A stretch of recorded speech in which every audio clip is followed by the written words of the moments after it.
Hi everyone, I'm Anna. Welcome to today's wrap-up video. I today want to discuss my September reads. So I read 3 books in September and I DNF'd one. So let's just talk about them. The first book I read in September is Carabasis by R.F. Kuang. This was my first R.F. Kuang book. What an introduction to her work it was.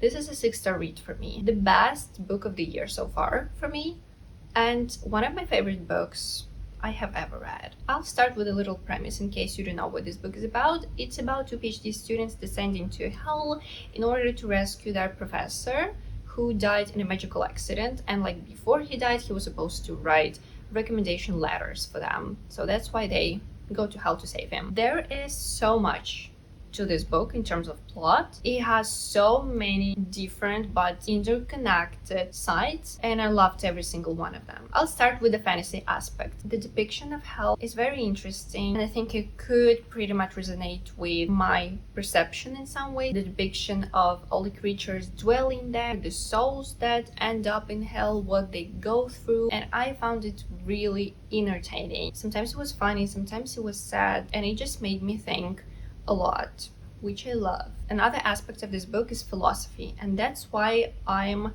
obsessed with this book so much. It's because there's both fantasy and philosophy, and when a book has both, I'm all over the moon when that happens. There's a lot of literature, philosophy, and history references, and even those references that I didn't find familiar didn't bother me. Something I looked up, something I found out about later on the internet after I finished this book. But like, even if you don't know what they're about, it doesn't affect the plot, it doesn't affect your reading experience. If you know the references, it just can make it better for you. I love when fantasy or magical realism books have philosophy in it. It's just so beautiful. The balance of it in this book is perfect in my opinion. I think the way the philosophy and fantasy aspects get intertwined in this one is just so wonderful. And I also want to talk about the academic part of it, which takes up a lot.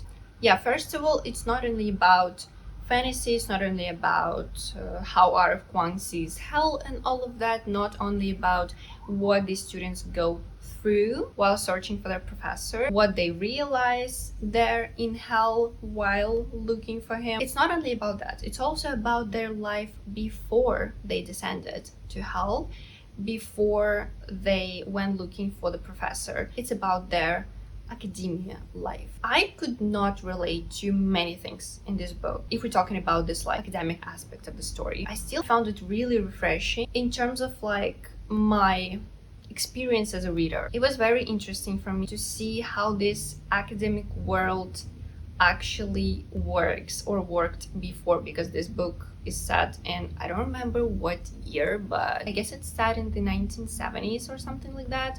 I'm not sure, maybe later, but anyway, you get the point. What these like good perfect students sacrifice so as to be as perfect as they are, what they can do for their professors, to be loved, to be appreciated, to be praised. It's about their interrelationships, how the students communicate with each other or with their supervisors, how supervisors can manipulate them. And there's a lot of flashbacks of our main characters' lives in that academia. And I loved how R.F. Kuang made me realize some things about these students looking for the professor by giving me all those flashbacks at the same time as the students were also realizing the same things, hopefully. If you like dark academia, if you like fantasy, I think you will love this book. But there's also one more thing to it. It's about math. So like the magic system is based on paradoxes and it's all related to math in a way. I'm not a math person. I had to read up on something in order to at least understand what some things look like. But again, it didn't affect the plot for me. I tried to understand all these like mathematical references as much as I could. Some of the things in here were new to me. Like I was still fully immersed. Anyway, that is Katabasis. I think we need to move on to the next book because I could be talking about this forever. The next book I read is Wild Sheep Chase by Haruki Murakami. I gave it a 4-star. This is the third book in the Red trilogy, and I did not really enjoy the first 2 books in the trilogy, but I loved this one. This book finally made me recognize the true Murakami style. Let me read the premise for you. The man was leading an aimless life, time passing, one big blank. His girlfriend has perfectly formed ears with the power to bewitch marvels of creation.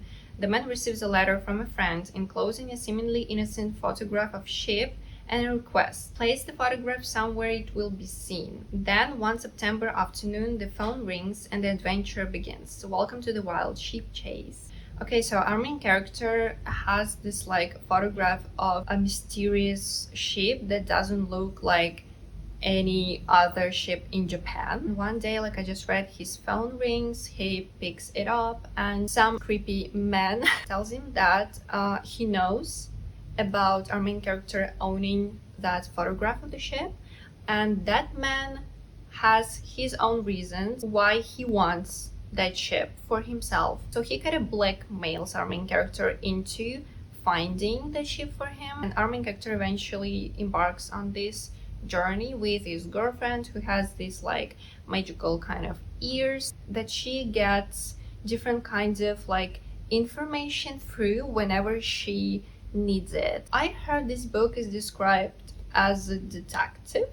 So yeah, in a way it is a detective because this man looks for the ship in here as well as for his best friend that mysteriously disappeared from his life. I am not going to tell you anymore, I think, because it might spoil some things for you. This sheep, of course, represents that Murakami wants it to represent in this book. It's just full of magical realism, full of riddles, mystery, some things Murakami left unanswered, of course, as usual, but a lot of things he gave answers to, which I loved. Yeah, I even have these notes here at the end for me to remember all the key events in this story. Yeah, I just made these notes so I don't have to like reread it, and I can just jump into the notes and refresh my mind. So that is A Wild Sheep Chase, and let's move on to our next book. The next one is A Language of Dragons by Asa Williamson. I have a reading vlog about this book, so I won't talk much about it. All I'm gonna say is that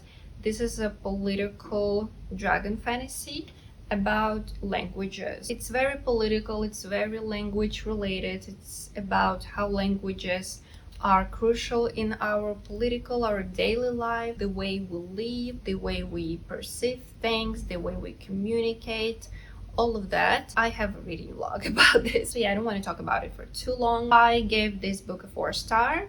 This is a part of a duology, by the way, and yeah, I haven't read the second book yet, and I don't even know if it's already come out. But anyway, I want to continue the duology. Didn't love the writing style much. It was still good. It has very good themes in it, and it's about dragons. So, well, just go read it.